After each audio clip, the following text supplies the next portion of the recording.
Snapchat, Instagram, Twitter, and more. Follow Elliot in the Morning everywhere social at EITM Online. Hey, Elliot, what's up, man? Thanks for having me on again. Oh, absolutely. Nice to talk to you. I'm going to be honest, there was a moment last night where I expected to get an email that would go, nope, Nick's not calling. Yeah, no, you got to turn the page. Like I said, the sun will come up today, and we're going to get back to work, so. I will say this, though. Last night, I guess we're just at the point where you guys in Boston, you two are just going to hate each other for a good long while. Yeah, I mean, hate's a strong word, but yeah, they're, I think every time we play those guys, it's, it has a playoff mentality. Obviously, they beat us in the playoffs last year, which stings, and they have a really good lineup, and I think we do too. And it's just it's a physical, it's a tough game. So those are always kind of ones you have circled on the calendar. Yeah, and you know what? I was going to say, like last night, if you look at last night's game, like last night was, I forget, like in hockey terms, it would be referred to. It was like a rough, heavy game last night. Yeah. I mean, you're exactly right. Yeah, it was a heavy game. I think there wasn't a lot of ice out there. The shots were low. Special teams obviously played a part. I think we did a good job. The goaltending was good on both sides. And yeah, I think there's just those teams that you play where there's not a lot of room out there. And kind of what that means, I guess, for people listening is that there's just not a lot of space to make plays, and you don't see that up and down action. It's a very defensive game, and I think it's just tough to get scoring chances. That's usually what it takes to beat Boston. So. And I will say this, though. The last time the Caps and the Bruins played, everybody hated you. Well, let me rephrase that. Boston hated you for slicing open Brad Marchand's nose. At least you come out of there now, they hate Garnet Hathaway and Tom Wilson. Yeah, I mean, again, I think, it's obviously like never want to high stick a guy in that instance. I mean, you're just going to take a penalty there. But yeah, I think Tom and Garney, bring a certain physical, attribute to the game. I think that's what makes them great players. They also have some guys on their team that play the same way. And, sure. So I mean, I think, you get a combination of players like that and on both sides, it makes for a heavy game, like you said. And then, I was watching, so last night I'm watching, and, listen, I don't think you're going to hear anything about Garnet's hit. But and by the way, there better not be anything on Tom's hit, on Wilson's hit. Not at all. That thing was as clean as they come. But I got to tell you, like the highest level I've ever played at, Nick, is beer league, and not a high level. Dude, I cannot imagine getting trucked by someone like when Wilson hit him last night. Jesus Christ. Yeah. I mean, it's unfortunate kind of what happened when you cut across the middle there. But Tom again is. He's a big guy. He's fast, strong, and he plays the game a certain way. But yeah, that was a great hit last night, clean hit, and I mean it happens all across the league. So, but obviously, hopefully the Boston player's okay, and yeah, I don't expect to see much about that. Hey, what time did you guys finally get back last night? I think we probably got into the house around 1:30, so not too bad. And Nick, are you the kind of guy, like when you get home, are you able to, like, do you chill out on the plane? So by the time you get home, you can go to sleep, or are you home and you're like still amped up and not able to doze off? Yeah, I think it's a combination of both. I mean, on the plane, obviously, you try and have a meal, and guys are playing cards or maybe watch a movie or whatever it is. I guess everyone's a little different. Yeah, I mean, I sit next to Garney on the plane, so we usually chat quite a bit and hang out, have some food, and then we have about a 30-minute drive home to wind down as well. So from Dulles, so.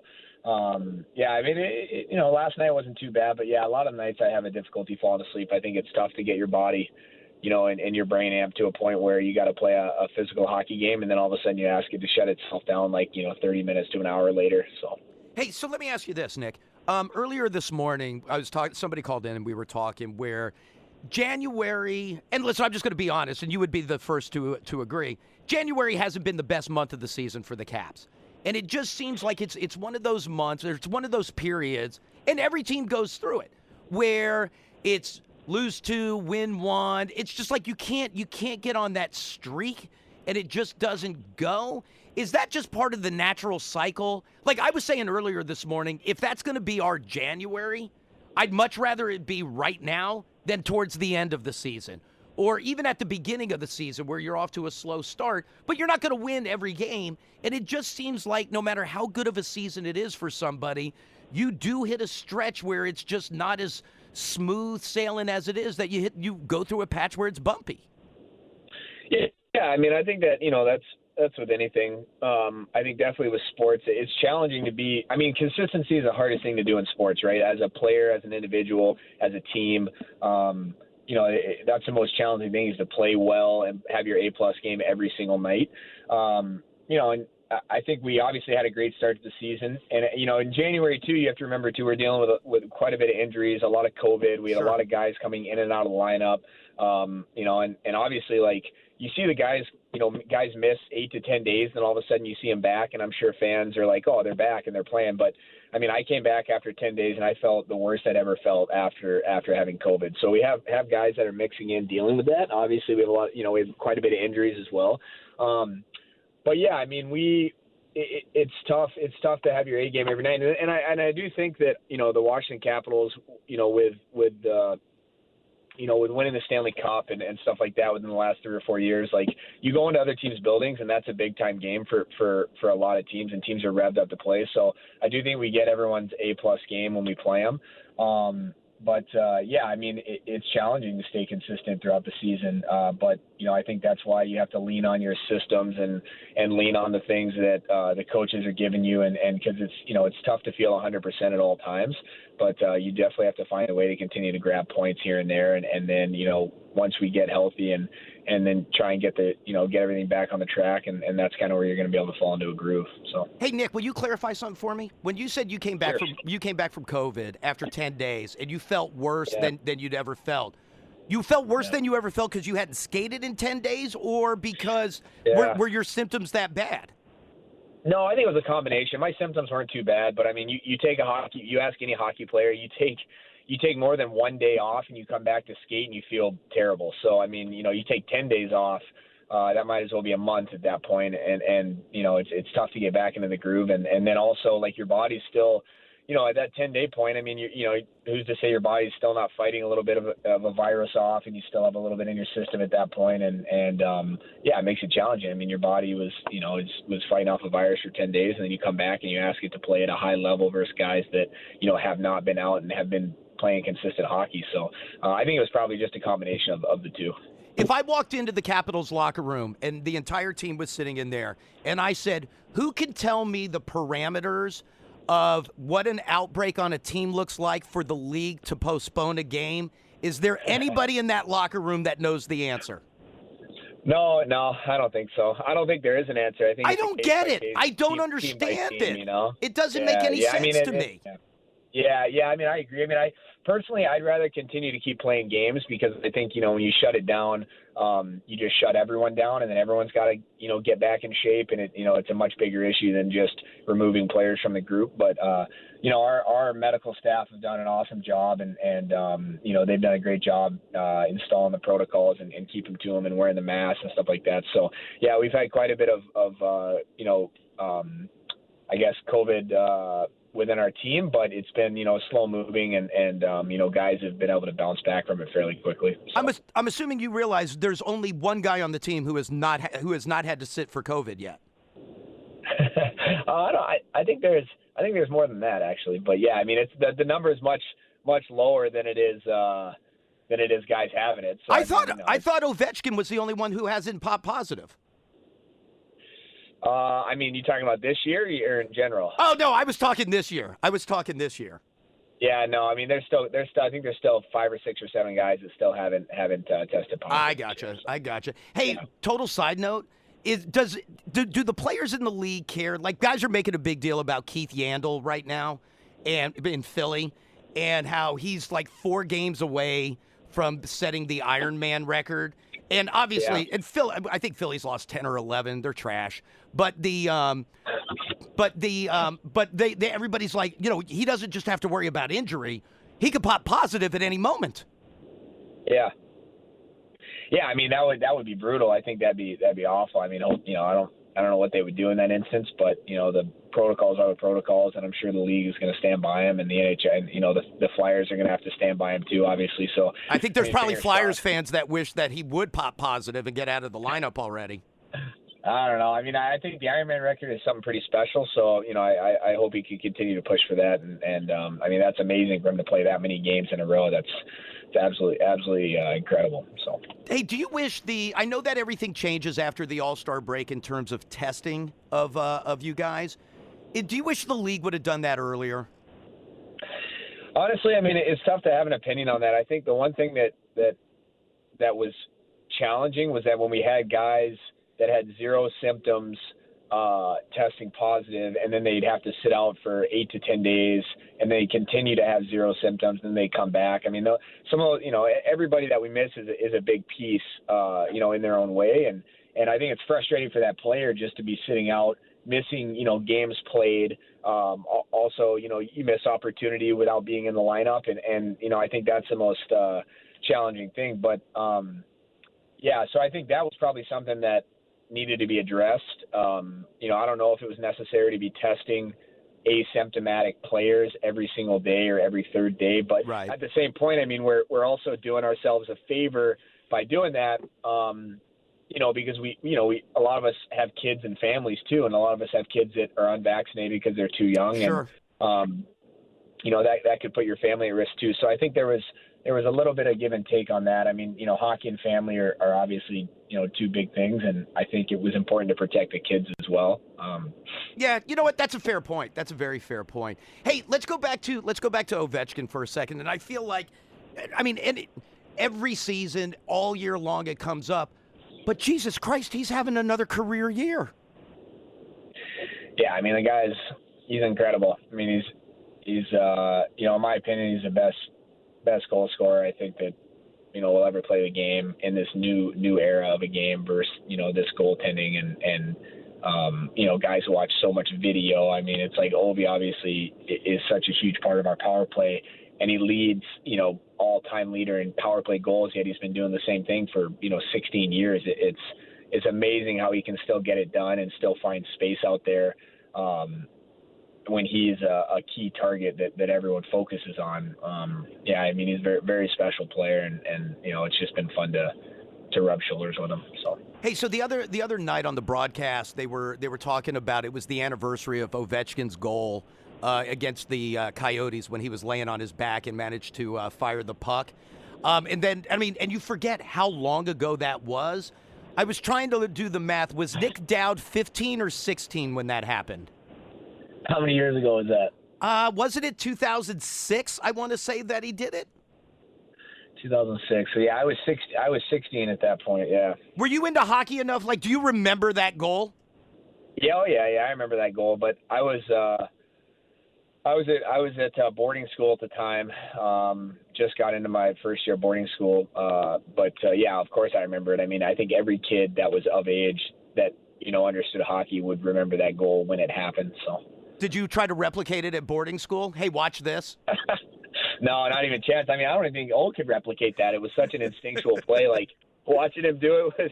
I mean, it'll never be done again. It's guy to be put into that situation and have the frame of mind to even try and shoot it on net. Like most guys, like myself, would probably just like slide into the corner and try and keep the puck. Let alone like, I'm gonna try and shoot it on net, right? Like I'm gonna at least try and score this. Like that wouldn't even be going through my mind.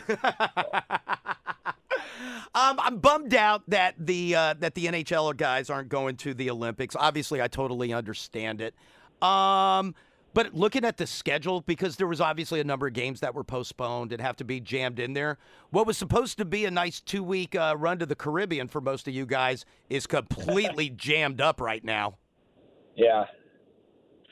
Yeah, I mean, that's tough. I mean, I think, like, for the guys that weren't going to the Olympics, it is what it is. I mean, we still have our job, and we still, have to play hockey. And so that's, I mean, it sucks for sure because, a lot of us probably did have vacations planned, and guys were, excited about the bye week for various reasons. But I think it just sucks even more for the guys that were going to the Olympics. I Sure. mean, they're obviously every 4 years.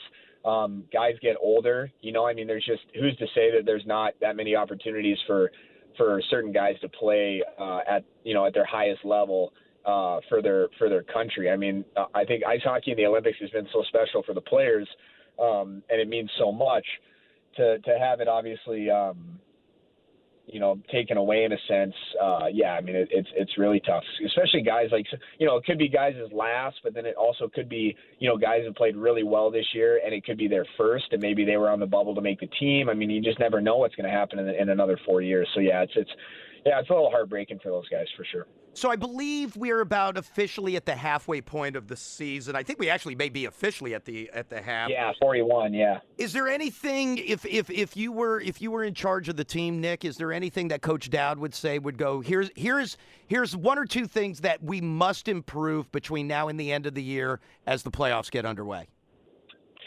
Yeah, I mean, I don't think there's numerous things, but I think one big thing that has stuck out, and that's been kind of our problem in January, and then I think we might even lead the NHL in it, is that like we do a great job of getting the lead, scoring the first goal, maybe even taking the lead in the third period, even in multiple goal leads, and then somehow we're not closing the door on teams, and we're allowing teams to stay in it or stay close, and then one bad bounce, one penalty kill, whatever it may be, and teams are kind of crawling their way back into games, and then we're finding a way to lose those games. So I think probably most importantly is we need to have that killer attitude and finish teams off, and or at the very least be okay holding on to 1-goal games, and and I think obviously against Winnipeg we did a great job, but then last night obviously we gave away that one late with a penalty, and then I think we just need to figure out a way to hold on to those leads and have that finishing mentality. That's probably our biggest thing. Hey, one more thing, and I don't want you to get mad. What's up? Go back to the Minnesota Wild game. And unfortunately, Carl Hagelin gets the own goal on a delayed penalty trying to pass it. Well, you're already laughing, Nick. You're already laughing. Great shot, though. Yeah, I don't think Carl could ever do that again in his career. So, yeah, I mean, those one of those hockey plays where you're kind of like scratching your head on the bench, but that's the example I'm talking about, is that we're up 2-0 in that game. Minnesota has nothing going for them. We're on a back-to-back where we're tired and we've played really well. We've given ourselves the lead, and then something really, really goofy happens, which I probably won't ever see again in my career live. Minnesota crawls their way back into a game, and then they end up, tying the game up with 30 seconds left, and then we lose in a shootout. So, I mean, that's a perfect example of what I'm talking about. But yeah, that was Carl had a couple good chances that night, and that was one of them. So anyway, you answered my question. I was going to say, does everybody just kind of look around and pretend it didn't happen, or does everybody bust his balls a little bit? Yeah, I mean, no one was really giving him too hard of a time, because that does suck. I mean, that's it's not something anybody wants to deal with. But yeah, I mean, you just kind of look around. You're like, man, what do you want the guy to do? He's trying to make the right play. He makes it a split-second decision. With no time, and tries to make the right play. He's trying to do the right thing, and then the odds are all in his favor for that not to happen, and then just somehow it happens. So I guess you just kind of move on. Yeah. Have you had obviously not the same thing of scoring your own goal on a delayed penalty, but have you had the Carl Hagelin moment in your career? I mean, I've definitely had a lot of moments where I've made where I personally made a mistake here or there. I mean, that's no question. Game happens so quick, but no, I don't think I've had any of those really goofy ones where I'm just like, I don't even, where you're just like get back to the bench and, no one's really mad. It's just more like, I don't even know how that happened, but I guess I haven't had one of those moments yet. Hopefully I don't have to. So. All right, dude. Well, Nick, tomorrow night, Ottawa's in town. Then on Vegas comes in on Monday, San Jose next Wednesday. It'd be nice. You know what? We streak together 6 points over the next 3 games. I feel like we'll start getting into February with a nice little change of pace. Yeah. Yeah, I think we're all, we got some guys coming back today off of COVID, get our full lineup going here, and, get back to work. So, yeah, we're excited. Hey, I appreciate the phone call. Thank you, Nick.